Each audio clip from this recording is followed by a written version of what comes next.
कहा गया है यत्र नारीषु पूज्यन्ते रमन्ते तत्र देवता। जहाँ नारियों की पूजा होती है वहाँ देवता भी रमन करते हैं। और किसी श्रेष्ठ पुरुष में, विकासशील पुरुष में किसी नारी का हाथ होता है, ये तो हम सभी जानते हैं। लेकिन आइए आज हम हास्य व्यंग के माध्यम से एक कविता घरवाली पर सुनाता हूँ। पहले तो यह मनोरंजन करेगी कविता, लेकिन अंत में सारगर्भित ज्ञान लिए हुए है, अपने समाये हुए वर्तमान परिस्थितियाँ जो घर घर में बीत रही है। आइए उसी पर सुनाते हैं। घरवाली। लगती कितनी भोली भाली, बातें करती कितनी निराली।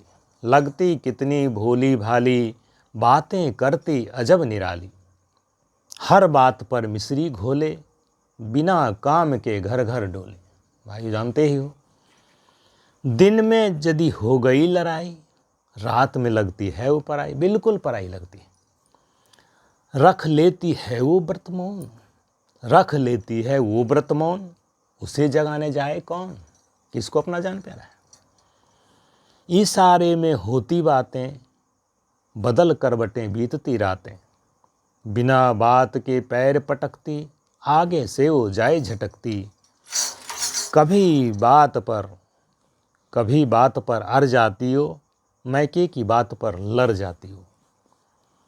मैके की बात पर लड़ जाती हो, फिर चाहे जो भी काम पड़े, झट पलंग पर पड़ जाती हो।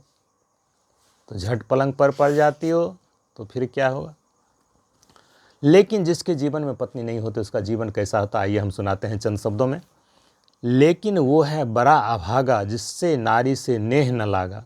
लेकिन वो है बड़ा अभागा, जिसको पत्नी से नेह न लागा।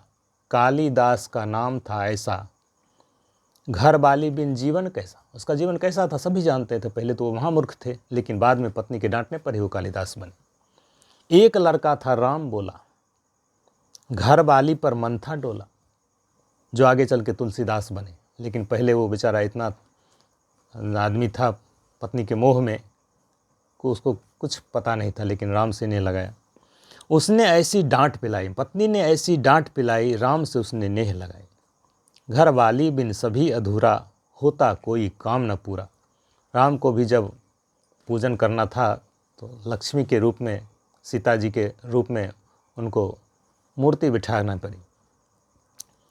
तो घरवाली बिन सभी अधूरा, होता कोई काम न पूरा। राम ने ली थी अग्नि परीक्षा, क्या उसने की थी खुद की निज समीक्षा? नहीं की थी। जहाँ नारी की होती पूजा, उसके जैसा तीर्थ न दूजा। आंसू जहाँ नारी के गिरते, हिल जाती है सृष्टि समूचा। धन्यवाद। ये स्वरचित कविता आपको सुनाए। धन्यवाद।